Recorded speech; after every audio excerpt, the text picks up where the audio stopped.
আজকের এই ভিডিওতে আমি আমার বাগানের 4টি গোলাপ গাছ তুলে ধরব। আমার বাগানের প্রথম গোলাপ গাছ এটাই। যখন এনেছিলাম তখন একেবারে লিকলিকে একটা জাস্ট ডাল ছিল, কোনো পাতা বা ফুল সেখানে ছিল না। যাই হোক, যত্নের সাথে বড় করেছি। ফুলের সাইজ খুব বেশি বড় এমনটাও নয়, আবার খুব বেশি যে ছোট এমনটাও নয়। বাগানে রাখতে পারো, বেশ সুন্দর। দ্বিতীয়তে রাখছি এই গোলাপটাকে, কারণ এটা জাস্ট 20 টাকা দিয়ে আমি এনেছিলাম। একেবারে লিকলিকে একটা ডাল ছিল, আগেরটার মতোই। আর এখন গাছ ভর্তি করে ফুল আসে। আর গোলাপ গাছে ভালো ফুল পেতে গেলে বোনবিল কিন্তু অবশ্যই দিতে হবে।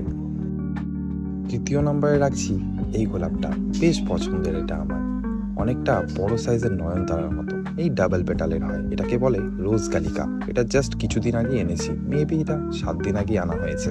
বেশ সুন্দর গাছ, এটাও তোমরা তোমাদের ছাদ বাগানে রাখতে পারো।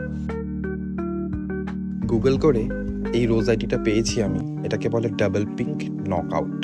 তো বেশ সুন্দর একটি বড় সাইজের ফুল, অনেক সুন্দর।